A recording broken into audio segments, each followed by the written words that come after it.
salve María, llena eres de gracia, el Señor es contigo, bendita tú eres entre todas las mujeres y bendito es el fruto de tu vientre Jesús. Santa María, Madre de Dios, ruega por nosotros pecadores, ahora y en la hora de nuestra muerte. Amén. Gloria al Padre y al Hijo y al Espíritu Santo. Como era en el principio, ahora y siempre, por los siglos de los siglos. Amén.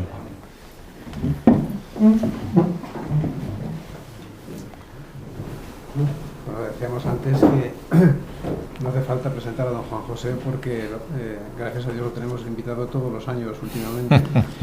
Ya el año pasado tuvo una sesión con nosotros y es profesor de liturgia en la Universidad de Santa Cruz y ahora se transfiere a la Universidad de Navarra, siempre en el ámbito de la liturgia, y nos va a comentar el reciente documento del Papa sobre la liturgia, Desiderio Desideravi.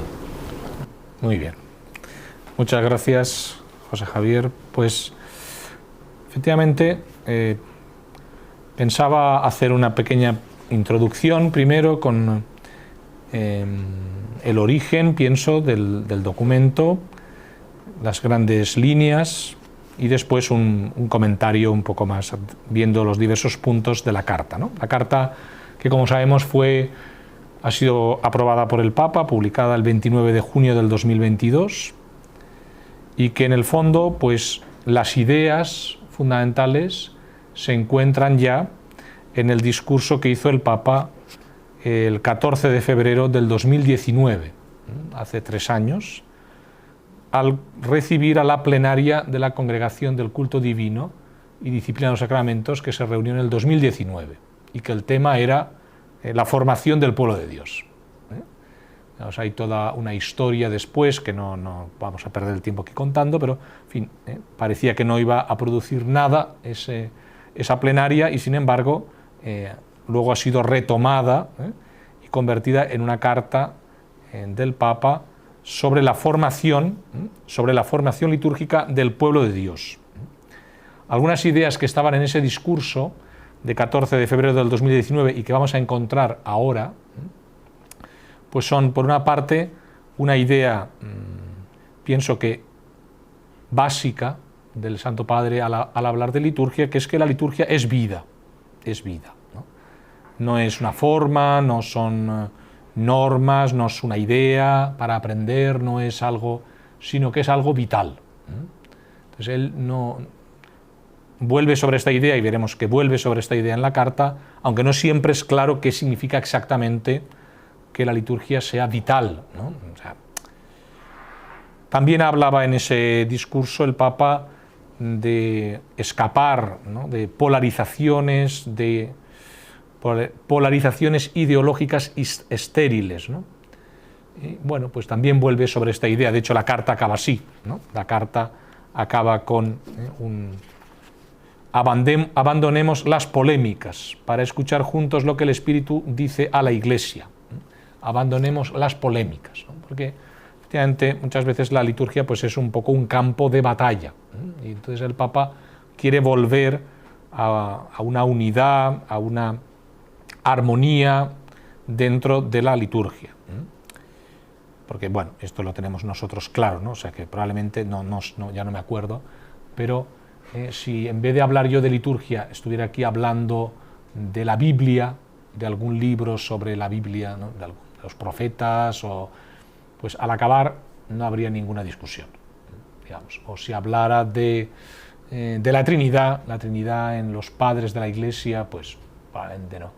Pero liturgia siempre genera más pasiones que los otros temas, ¿no? Genera divisiones, porque todo el mundo, pues todos nosotros celebramos, ¿no? Entonces, pues todo el mundo tiene su idea, entonces todo el mundo opina, ¿no? Y en general, pues de modo distinto, ¿no? No todos igual, y por eso, pues es fácil que haya divisiones o que haya eso, ¿no?, esas polarizaciones ideológicas estériles contra las que el Papa, pues, presenta este documento, y toda su magisterio litúrgico va en esta idea. Otro punto del que habla el Papa en ese discurso, y volverá a hablar aquí en la carta, pues es de la dimensión eclesial de la liturgia, ¿no? Bueno, que se conjugar el nosotros y no el yo. Entonces el Papa vuelve bastante sobre esta idea. Hablaba ya de una frase que se ha convertido en muchos articulistas en como ese asombro, o ese esplendor del misterio viviente, pues habla también el Papa aquí de esto, en este discurso. Habla de la necesidad de la liturgia unida a la conversión de vida, habla de la formación inicial. Por tanto, digamos que ese discurso de 14 de febrero del 2019 está a la base de lo que ha sido esta carta, ¿no? Esta carta que tiene 65 números, como sabemos, y que podríamos dividirla en dos partes. Podríamos dividirla en una primera parte que va del número 1 al número exactamente al número 27, diría yo, 27, y otro que es del 32 al 65. Y el 27 al 32 sería como una bisagra que une las dos partes, ¿no? La primera parte, del 1 al 26, hablaría del contenido teológico de la liturgia. ¿Qué es la liturgia? Busca explicar el Papa de un modo sencillo qué es la liturgia. Ahora veremos las partes de estos 26 números, pero mientras que la parte 32 a 65, la segunda parte que abarcaría estos números 32 a 65, pues desarrollaría la idea de formación para la liturgia y desde la liturgia, ¿no? Habla de formación en estos dos ambientes, o una formación para la liturgia, que le dedica menos espacio, y una formación desde la liturgia a la que le dedica un mayor espacio. Y el elemento bisagra, ¿no?, sería el que, en el fondo, podríamos decir, yo lo he denominado aquí, motivo tangencial, pero que para algunos puede ser el motivo principal de la carta, pues es todo lo que tiene que ver con bueno, el lugar de lo que antes se llamaba forma ordinaria en Benedicto XVI, que ahora única forma del rito romano, en definitiva, los libros litúrgicos de después del Concilio Vaticano II, ¿no? O sea, después de hablar de la belleza de la liturgia, antes de entrar a hablar de cómo se forma para y desde la liturgia, hay como un punto ahí central, que es decir, bueno, formamos para y desde la liturgia, reformada por el Concilio Vaticano II, ¿no? Y que es la liturgia que yo quiero que permanezca, ¿no? Mientras que otras liturgias, podrían decir, pues están llamadas a desaparecer, ¿no? Bueno, entonces, ¿cuáles son, una vez vistas las partes, las dos partes con este elemento central, las ideas guía de la carta? Yo diría que podríamos decir, puede haber muchas, ¿no?, pero a mí me llama la atención tres, ¿no?, sobre todo al hablar de qué es la liturgia, ¿no? Por una parte, el Papa habla varias veces de los principios informadores de la Sacrosanctum Concilium. ¿Y cuáles son estos principios informadores? El Papa desarrolla dos de los tres de los que habla Papa Juan Pablo II a los 25 años del concilio, ¿no? A los 25 años del concilio, Papa Juan Pablo II escribió una carta, Vicesimus Quintus Annus, en la que en el número 5 de esa carta habla de los principios informadores que están a la base de la Reforma y de los libros litúrgicos, que son tres: la centralidad del misterio pascual, la importancia de la palabra de Dios, la liturgia como manifestación de la Iglesia en oración. El Papa en esta carta sobre todo habla de dos: la centralidad del misterio pascual y de la liturgia como manifestación de la Iglesia en oración. En definitiva, desarrolla mucho la dimensión cristológica y eclesial de la liturgia. Mientras que hay dos pequeñas alusiones, pero realmente en esta carta no habla de ello, del tema de la palabra de Dios. La palabra de Dios no aparece en esta carta. Bien, junto con estos principios informadores de la Sacrosanctum Concilium, centralidad del misterio pascual y liturgia como epifanía de la Iglesia, otras ideas que aparecen y que me parece que son importantes en la carta, porque aparecen en diversos momentos y en las dos partes, sería que la liturgia es vida. Vida. O sea, él habla mucho de este tema. O sea, en el año, a ver si lo tengo por aquí, tiene un discurso a la Asamblea Litúrgica de Roma, de Italia más bien, las semanas de liturgia del 2017, me parece que es, que el Papa, en agosto del 2017, sí, 24 de agosto del 2017, pues desarrolla mucho esta idea, ¿no? La liturgia es vida y no una idea para entender, lleva de hecho a vivir una experiencia de iniciación, es decir, es transformativa en el modo de pensar y de comportarse. El culto no es una doctrina que se debe comprender o un rito que hay que cumplir, es naturalmente esto, pero de otra forma, es una fuente de vida y de luz.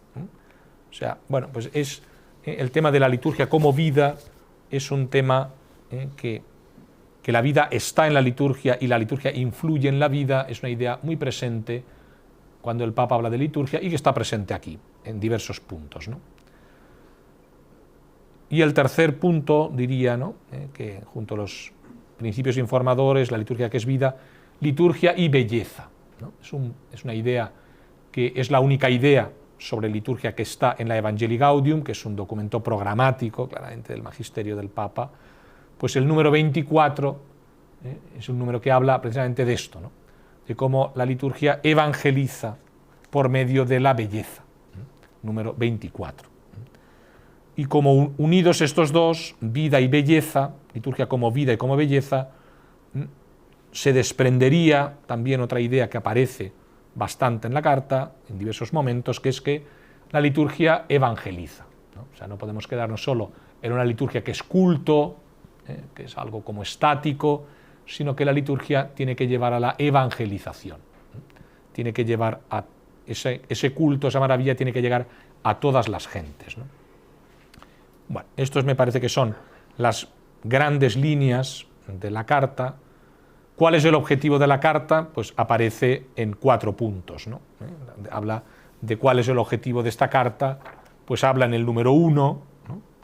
Quiero ofrecer simplemente algunos elementos de reflexión para contemplar la belleza y la verdad de la celebración cristiana. Une bastantes veces belleza y verdad.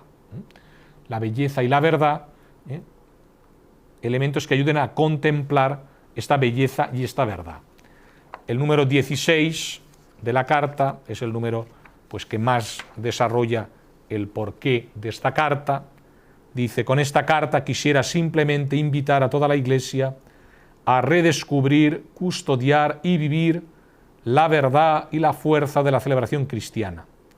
Quisiera que la belleza de la celebración cristiana y de sus necesarias consecuencias en la vida de la Iglesia no se vieran desfiguradas por una comprensión superficial y reductiva de su valor, o peor aún, por su instrumentalización al servicio de alguna visión ideológica, sea cual sea. Con esta carta quisiera simplemente invitar a redescubrir, custodiar y vivir la verdad y la fuerza de la celebración. Quisiera que la belleza de la celebración no se viera desfigurada, ¿no? Belleza y verdad.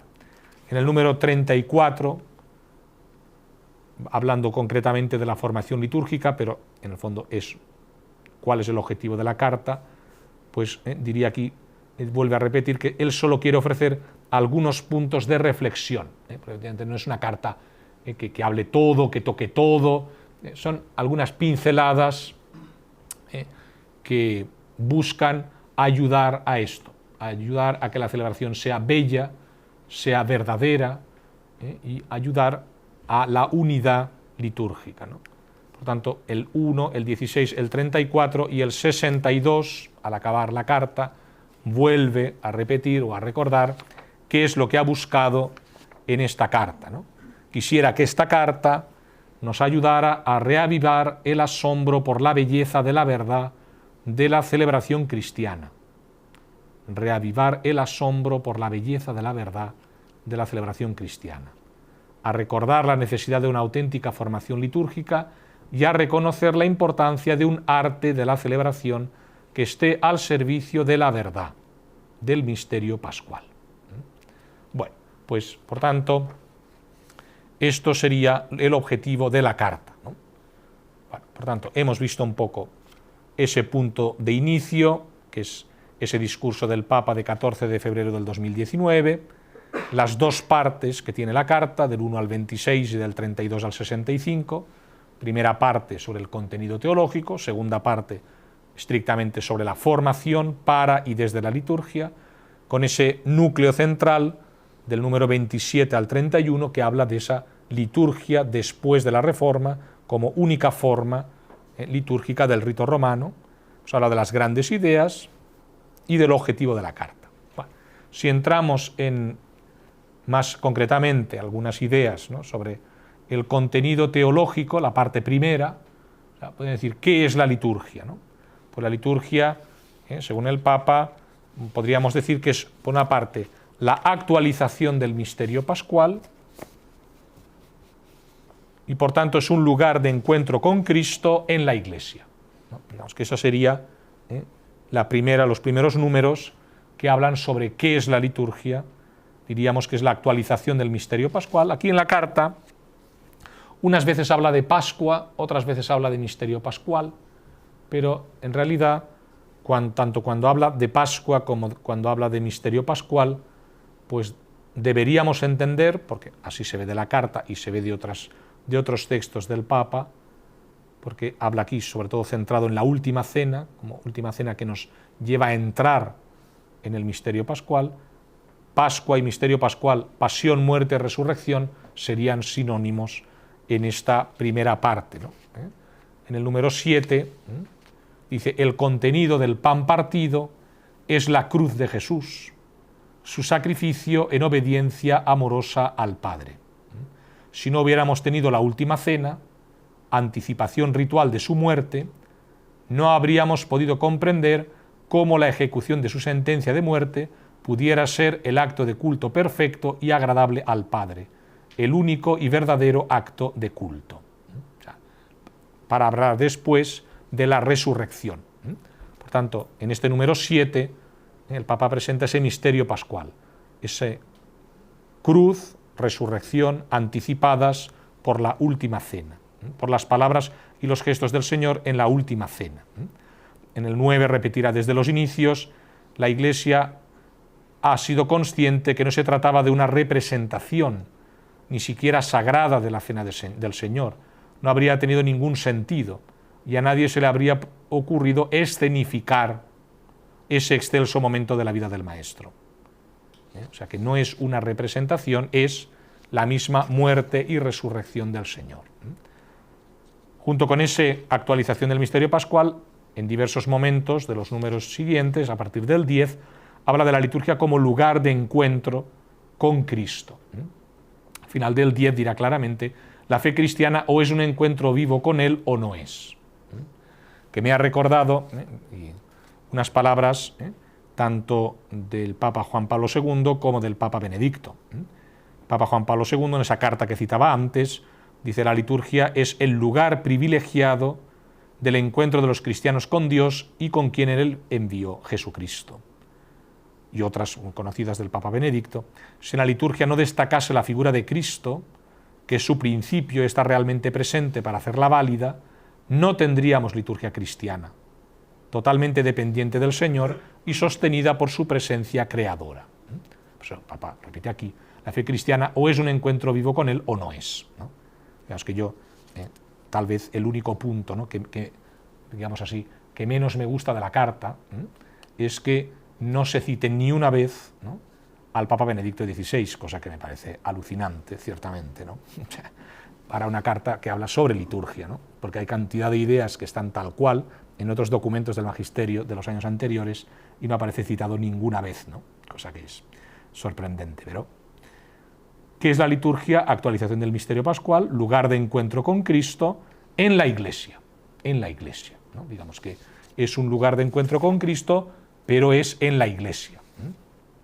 El número 15 de la carta es un número realmente contundente, ¿no?, y teológicamente muy profundo, ¿no? Dice, sin esta incorporación a la Iglesia no hay posibilidad de experimentar la plenitud del culto a Dios.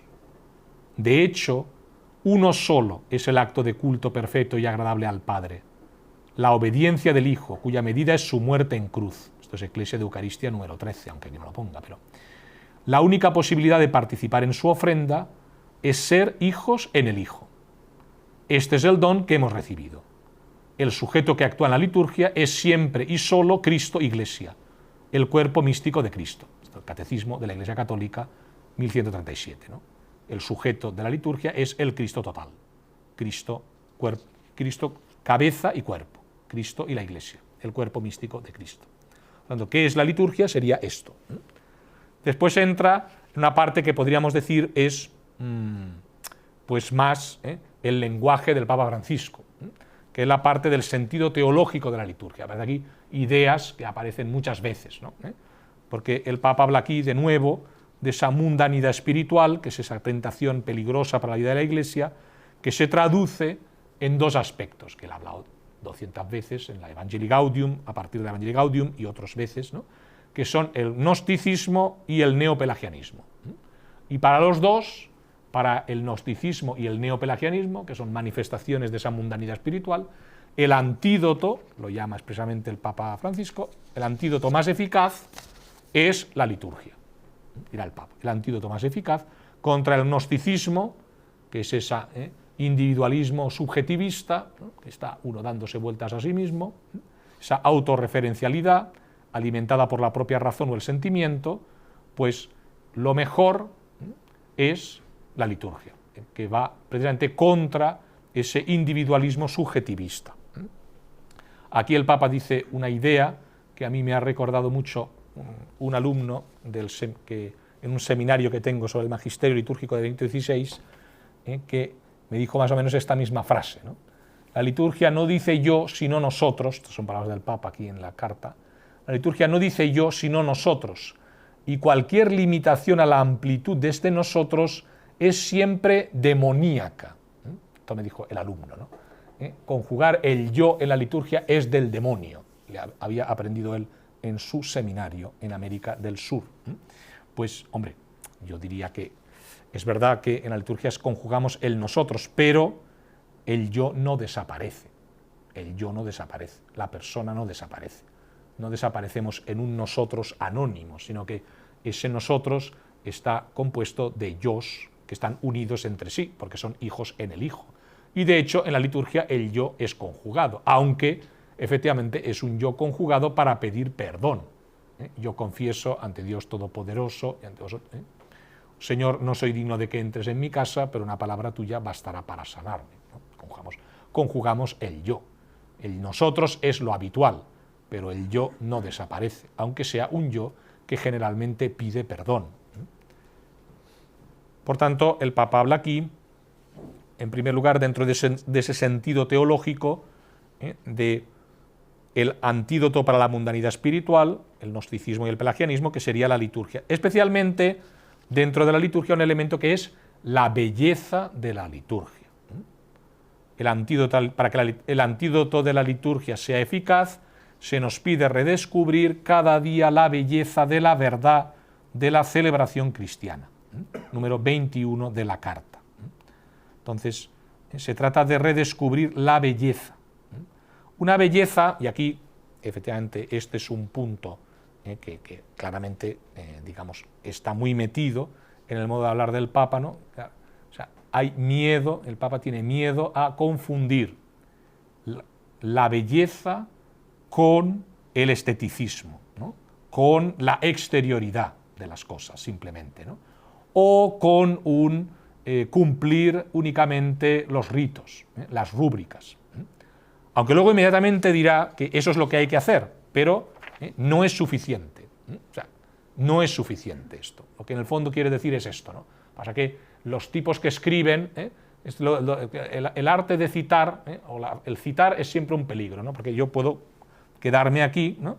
El redescubrimiento continuo de la belleza de la liturgia no es la búsqueda de un esteticismo ritual, que se complace solo en el cuidado de la formalidad exterior de un rito, o se satisface con una escrupulosa observancia de las rúbricas. El Papa está contra la belleza estética y contra las rúbricas, pero no dice esto, porque inmediatamente después dice, evidentemente esta afirmación no pretende avalar de ningún modo la actitud contraria que conduce lo sencillo con una dejadez banal, lo esencial con la superficialidad ignorante, lo concreto de la acción ritual con un funcionalismo práctico exagerado. Seamos claros, dice en el número 23, hay que cuidar todos los aspectos de la celebración y observar todas las rúbricas. Esta atención sería suficiente para no robar a la asamblea lo que le corresponde, es decir, el misterio pascual celebrado en el modo ritual que la Iglesia establece. Pero, incluso si la calidad y la norma de la acción celebrativa estuvieran garantizadas, esto no sería suficiente para que nuestra participación fuera plena. Es decir, me preocupa el esteticismo y el rubricismo, no porque no haya que vivir los aspectos externos y las rúbricas, sino porque no es suficiente. Esta es la idea, ¿no? Sino que la belleza de la celebración produce el asombro, que esta es otra frase que también otros comentaristas, ¿no? Porque el Papa habla aquí de que hay que distinguir asombro de lo que en otros autores han llamado el sentido del misterio.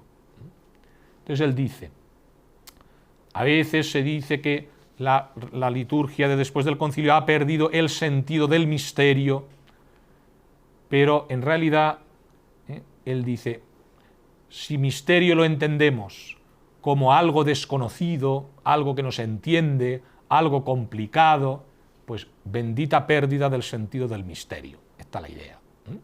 Pero no quiere decir que el sentido del misterio, el perder el sentido del misterio o asombro ante el misterio, no significa que lo importante sea, no sé cómo decir, banalizar el misterio, sino que hay que asombrarse no porque es extraño, o porque es confuso, o porque no lo entendemos, sino porque nos asombramos ante la presencia de Dios y su obra salvadora.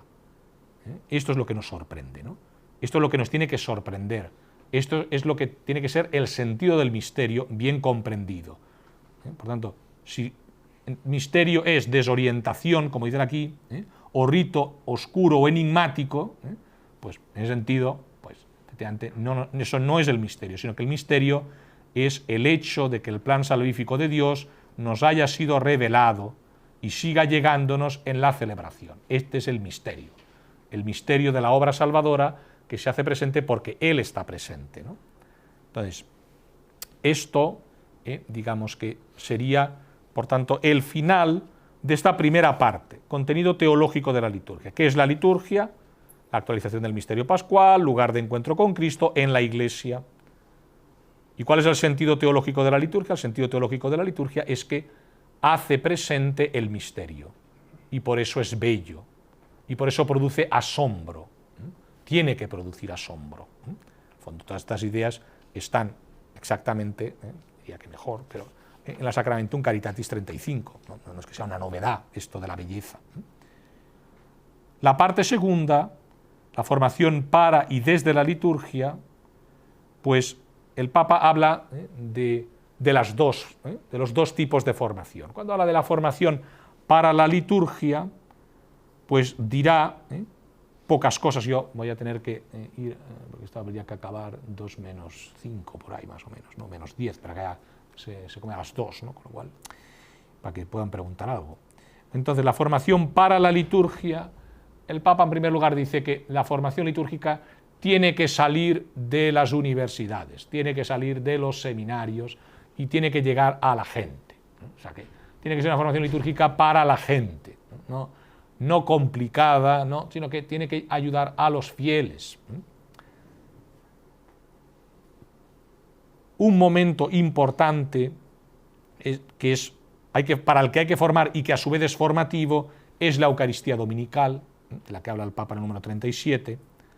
Habla también de que esa formación para la liturgia es una formación que tiene que ser permanente, y que fundamentalmente tiene que llevar a la humildad del que se sabe pequeño y, por tanto, capacitado para el asombro. Aquí, en el fondo, en toda la carta, que yo no sé quién la ha escrito, el Papa no, toda entera, evidentemente no, pero se nota que es alguien que conoce y tiene muy metidas las ideas de Guardini, que aparece citado 5 veces, en su libro primero, La formación permanente, o la formación litúrgica, y otra, la carta al obispo de Magonza, de los años 60. ¿no? Por tanto, y lógicamente Romano Guardini habla mucho de esto. Romano Guardini habla de cómo la virtud fundamental para la liturgia es la virtud de la humildad, y de ese ser pequeños, de ese asombro. Y eso vuelve el Papa aquí, que hace suyos esas ideas de Guardini, que aparecerán en otro momento, pero aquí está presente, ¿no? esa formación para la liturgia, mientras que luego está la formación desde la liturgia. La formación desde la liturgia, pues yo echo en falta el documento que a mí más me gusta, ¿no? Porque uno echa en falta lo que a uno le gusta, ¿no? Que aquí solo aparece citado para criticarlo, ¿no? Que es el bueno, no aquí sino en los comentaristas, ¿no? Que es la Redemptionis Sacramentum, ¿no? Pero en la Redemptionis Sacramentum del 2004, un documento de la Congregación del Culto, que completaba Ecclesia de Eucaristia de Juan Pablo II, pues ahí se dice que las palabras y los gestos de la liturgia, que han sido acrisolados a lo largo de la historia, son expresión madurada de los sentimientos de Cristo y nos ayudan a configurarnos con Él. Porque esta frase, ¿no?, digamos, de Redención y Sacramento, en fondo, es lo que está a la base de esta formación desde la liturgia. Porque el Papa habla mucho de que esa formación desde la liturgia lo que lleva es a configurarse con Cristo, a transformarse en Cristo. Entonces, en el número 41, pues habla precisamente de esto. Dice aquí: en este sentido, la liturgia no tiene que ver con el conocimiento y su finalidad no es principalmente pedagógica, aunque tiene un gran valor pedagógico, sino que es la alabanza, la acción de gracias por la Pascua del Hijo, cuya fuerza salvadora llega a nuestra vida. La celebración tiene que ver con la realidad de nuestro ser dóciles a la acción del Espíritu, que actúa en ella hasta que Cristo se forme en nosotros. La plenitud de nuestra formación litúrgica es la conformación con Cristo. Repito, no se trata de un proceso mental y abstracto, esta idea sale constantemente, no se trata de un proceso mental y abstracto, sino de llegar a ser Él, llegar a ser Cristo. La formación desde la liturgia es una formación que lleva a identificarse con Cristo. Y esto no de un modo mágico, sino que, como dice el número 42, esto se hace por vía sacramental, por vía de la liturgia. Y entonces, para eso, ¿qué hace falta? Pues para eso hace falta, como dice aquí, citando otra vez a Guardini, que el hombre ha de ser capaz de símbolos, de lenguaje simbólico, que esto es lo contrario de lo que dicen algunos blogs por ahí, hipermodernos y tal, que son, no, hay que cambiar la liturgia porque los signos no los entiende nadie, ¿verdad? Aquí el Papa dice lo contrario exactamente, ¿no? Dice: haber perdido la capacidad de comprender el valor simbólico del cuerpo y de toda la criatura hace que el lenguaje simbólico de la liturgia sea casi inaccesible para el hombre moderno. No se trata, sin embargo, de renunciar a ese lenguaje. No se puede renunciar a él, porque es el que la Santísima Trinidad ha elegido para llegar a nosotros en la carne del Verbo.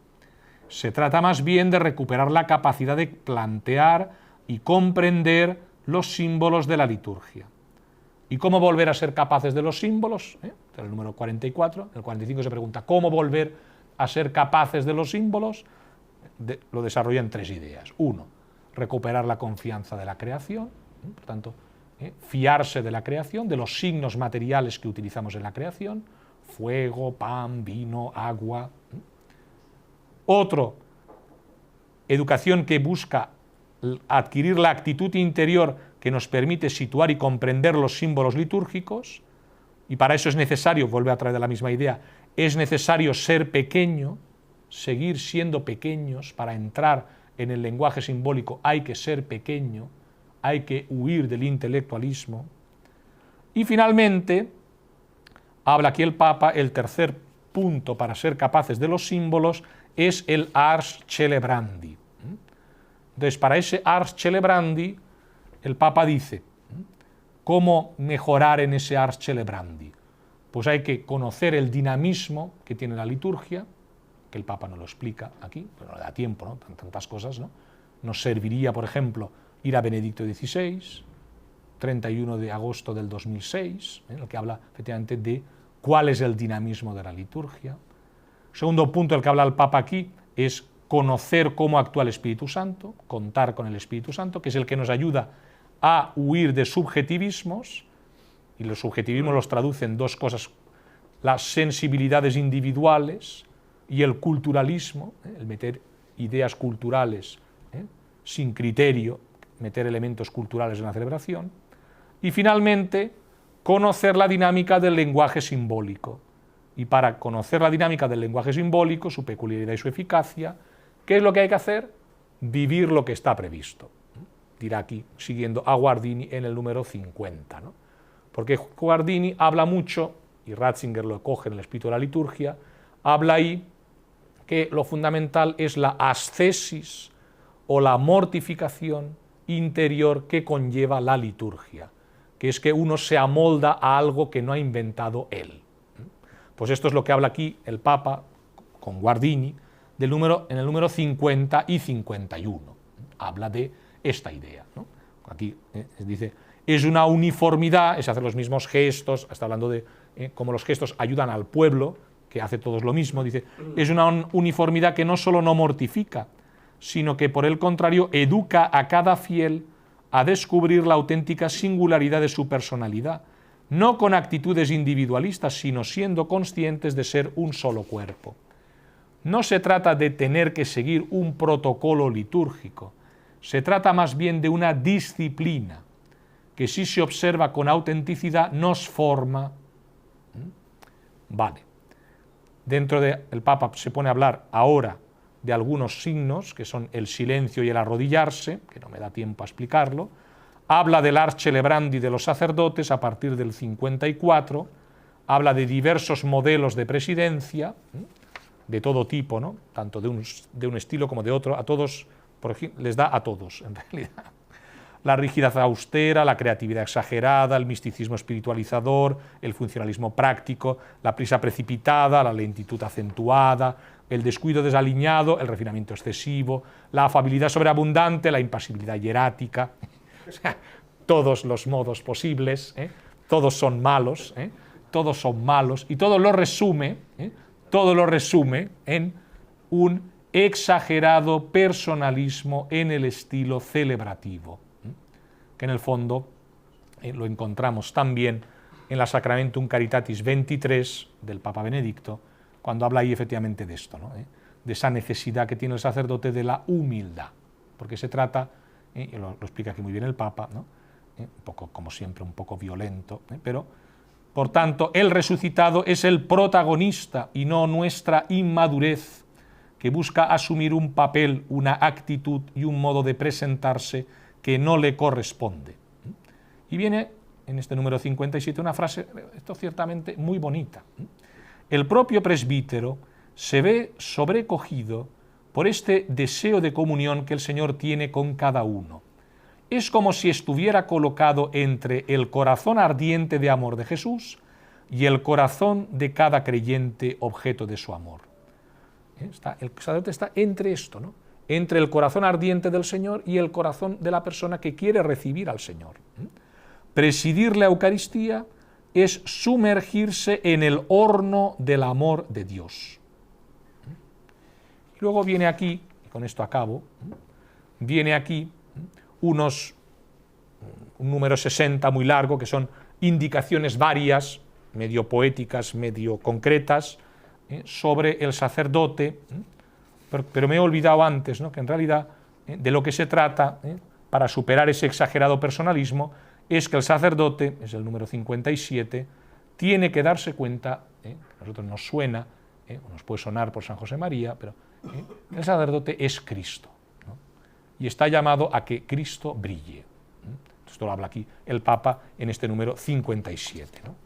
En el número 60, ya digo, hay aquí cosas varias sobre ese ars celebrandi vital, no tanto aprendido en una escuela como vital, porque el sacerdote al celebrar se va formando, pues habla de diversos aspectos de esa formación, y ya viene el final, ¿no? Viene el final de la carta, que ya lo hemos hablado, porque hemos citado el número 61 y 62, que son el objetivo de la carta: reavivar el asombro por la belleza de la verdad de la celebración cristiana, recordar la necesidad de la formación litúrgica y reconocer la importancia de un arte de la celebración que esté al servicio de la verdad del misterio pascual y de la participación de todos los bautizados. Concluye, digamos, quedan aquí un poco cometidas como en calzador, pero son dos elementos que hay que tener en cuenta dentro de esta formación a la liturgia, que son el año litúrgico y el día del Señor, el domingo, ¿no? Cómo esa formación litúrgica se va presentando a lo largo del año litúrgico y de domingo en domingo, por tanto, ver este sentido del año litúrgico y día del Señor, que son entregados por el concilio, como elementos de formación, y acaba pues con esa frase, ¿no? Abandonemos las polémicas para escuchar juntos lo que el Espíritu dice a la Iglesia. Mantengamos la comunión, sigamos asombrándonos por la belleza de la liturgia.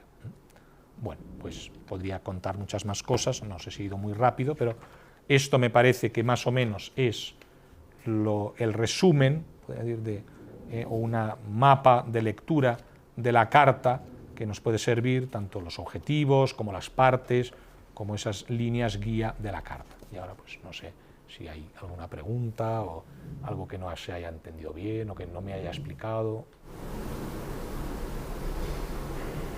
O sea, aportar en el sentido estricto no es que aporte una cosa nueva, sino que es decir en el año 2022 lo que se ha ido diciendo desde la renovación. Eso es el valor que se puede decir que tiene esta carta. Sí, o sea, bueno, pienso que es significativa la carta para un pontífice que la liturgia no es que le preocupe especialmente. Digamos, sus intervenciones litúrgicas, pues hasta ahora en 9 años, ¿no? Pues pueden haber sido, no sé, 5 o 6 discursos centrados en esto, 2 a las 2 plenarias de la Congregación del Culto, una a la asamblea plenaria, una a la asamblea de los profesores de liturgia, a los 60 años del Pontificio Instituto Litúrgico, algunos otros discursos, algunas cosas puntuales en la celebración, introducción de nuevos santos, el lavatorio el Jueves Santo, poco más. Y sin embargo escribe una carta, con lo cual ya se ve que tenemos un problema. Tenemos un problema en nuestras celebraciones. Falta formación litúrgica, con lo cual pues es significativo, por tanto, de alguien que no es que sea su tema, sus temas son otros, ciertamente, pero bueno, es el que tiene la carta es él. Con lo cual pienso, en mi opinión, no es que me hayan consultado a mí, pero yo pienso que esto era necesario, esta carta, en el sentido que, porque yo no he querido meterme en el aspecto polémico de la carta, ¿no? Su relación con tradiciones custodes y por tanto con Summorum Pontificum, ¿no? Y todo lo que tiene que ver con la liturgia anterior al concilio. Ahora bien, lo que sí que me parece que está claro es que Tradiciones Custodes es una propuesta de solución del Papa a un problema que tenemos desde 1970, no sé si será eficaz o no, pero desde luego esa posible solución, que es eliminar la liturgia anterior, con más o menos tiempo, pero eliminarla de la existencia, solo será posible, no sé si será posible, pero desde luego solo tiene visos de ser posible si hay una mejora de la única forma ahora que llamamos así, del rito romano. O sea, si no se celebra mejor, si no hay una mejor formación litúrgica, si no hay tal, nunca va a desaparecer los amantes de la liturgia anterior al Concilio Vaticano II. Con lo cual, esta carta me parece que era necesaria para decir, bueno, de lo que se trata es, yo estoy totalmente a favor con el Papa, de abandonar discusiones estériles y tal, y centrémonos en vamos a celebrar bien. O sea, vamos a celebrar bien con lo que hay. Entonces, eso es lo que quiere hacer esta carta. Lo que quiere decir esta carta es, por una parte, en diversos números, que son esos números que están en el núcleo bisagra entre una parte y otra. Porque él sabe, los que leen Ratzinger, ¿qué dicen?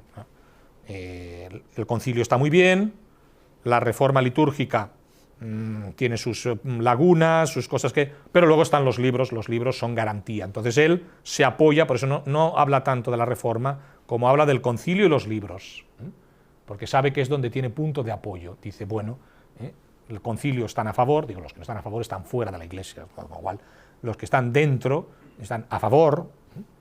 Digamos, recordemos que la Sacrosanctum Concilium la votaron en contra 4 padres conciliares, entre los que no se encuentra Marcel Lefebvre. O sea que hasta él, con lo cual todo el mundo está a favor, nadie niega la Sacrosanctum Concilium, y los libros, en realidad, son pocos los que encuentran errores teológicos en los libros. Con lo cual el Papa se apoya en esto, dice, bueno, tenemos el concilio y tenemos unos libros con los que el Papa Pablo VI y Juan Pablo II, que los han aprobado, han visto ahí el concilio hecho libro, hecho rito, por tanto, esto es de Dios, procuremos vivirlo bien, y para vivirlo bien, recordemos el sentido teológico de la liturgia y formemos a él. Y esto es la carta. ¿Dice algo concreto? ¿Servirá para algo la carta? Pues depende, si los obispos la cogen y dicen, venga, vamos a cuidar el silencio, vamos a cuidar el arrodillarse, vamos a cuidar esa presidencia litúrgica que sea centrada en Jesucristo, huyamos de personas, vamos a procurar hacer vida, no solo procurar vestirnos de un modo u otro, que es lo que le preocupa al Papa en el fondo, ¿no? Lo que me molesta un poco es que solo le preocupe esto, ¿no? Cuando en el fondo pues me preocupa que haya tipos que entren con camellos el Día de Reyes, ¿no? Eso me preocupa, eso me preocupa, ¿no?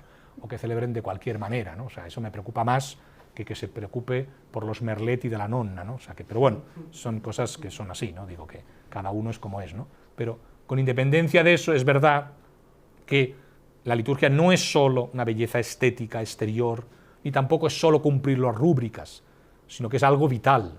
Esa belleza y esas rúbricas me tienen que llevar a identificarme con Cristo y a ayudar a identificarse con Cristo a los fieles, y de ese modo salir de la Iglesia con afán evangelizador, de llevar a ese Cristo de la liturgia a todas partes. Con lo cual, en ese sentido, la carta está muy bien. Los que la critican, pues me parece que o se centran en cosas que son muy anecdóticas o parten de una negatividad que me parece que no se aplica a la carta. O sea, no me parece que tenga nada de negativo, ni mucho menos. O sea, me parece que es verdad que no es que sea la novedad más absoluta, pero viniendo de quien viene, tiene mucho más valor. Porque si la hubiera escrito Benedicto XVI, pues habríamos dicho, pues muy bien, es lógico, porque le gusta la liturgia, tal, pues ¿de qué va a hablar? Pues de esto, ¿no? Si la escribe Francisco, pues tiene mucho más valor, en ese sentido. Que diga lo que dice. O sea que es una carta dirigida no al pueblo, no a los curas, sino más bien a la universidad, para que profundicen en lo esencial. Porque lo otro...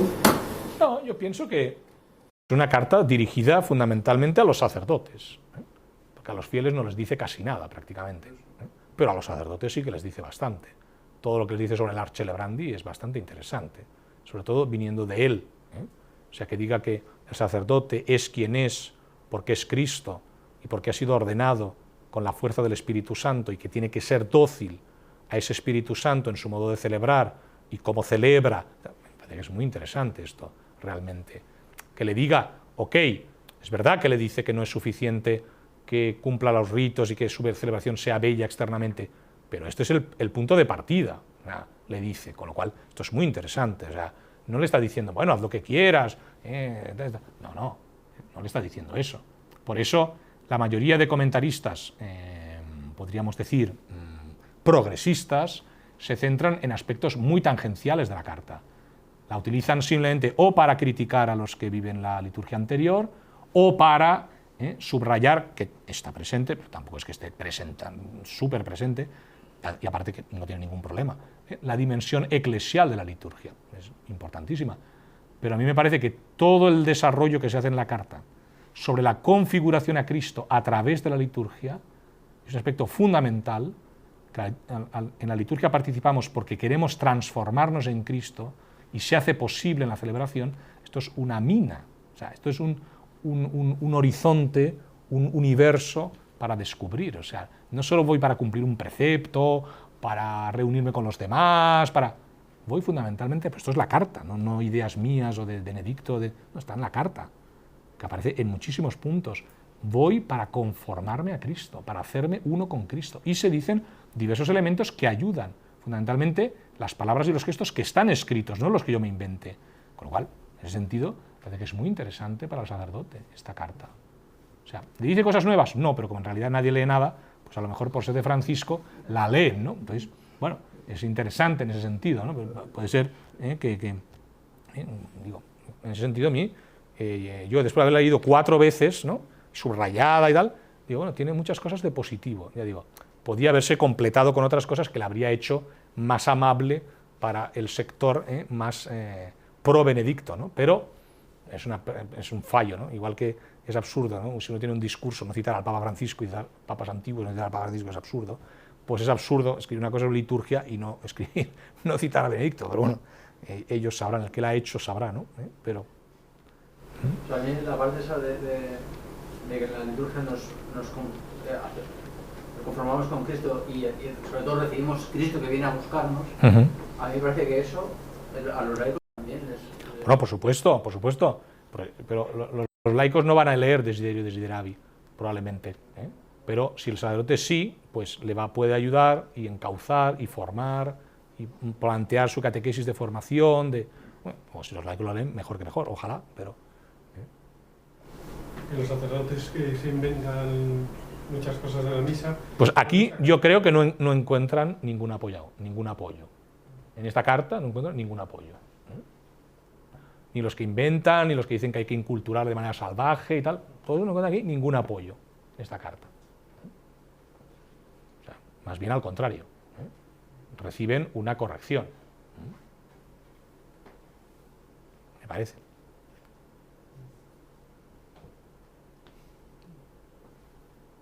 Muy bien, pues nada, interrumpimos aquí. Seguiremos después de comer con un tono más distendido, de tertulia. Ahora la de María. Y damos gracias, omnipotente Dios, por todos los beneficios, tú que vives y reinas por los siglos de los siglos. Amén. Jesús, salve María, llena eres de gracia, el Señor es contigo, bendita tú eres entre todas las mujeres y bendito es el fruto de tu vientre, Jesús. Santa María, Madre de Dios, ruega por nosotros pecadores, ahora y en la hora de nuestra muerte. Amén. Gloria al Padre y al Hijo y al Espíritu Santo. Como era en el principio, ahora y siempre, por los siglos de los siglos. Amén. El Señor os dé su paz. Y la vida eterna.